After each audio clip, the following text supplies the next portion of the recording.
Hey guys, and welcome back to this channel. In this video I'll be showing you guys how you can motion track your videos in CapCut PC. So I'm doing this manually. You can do it the automatic way, but I'm teaching you how to do the manual way.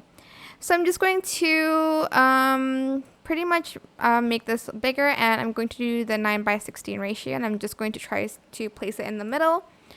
I'm going to focus on her face, go to text, add in your default text here. I'm just going to type in O or a dot. You can also do like that.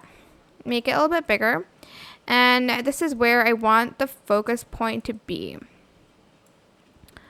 I'm going to try to make this a little bit bigger like that.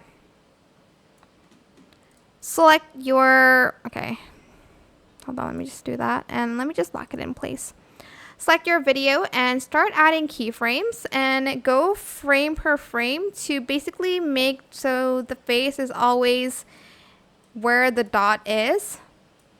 So just move the face to the dot here as well.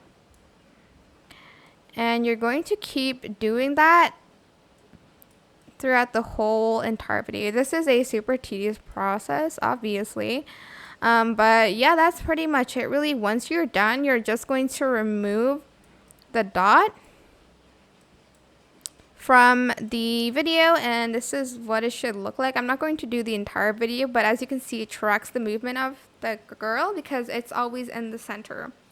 So that is it. I hope this tutorial is helpful for you guys. Don't forget to like, comment, share. Also subscribe to this channel if you haven't done that already.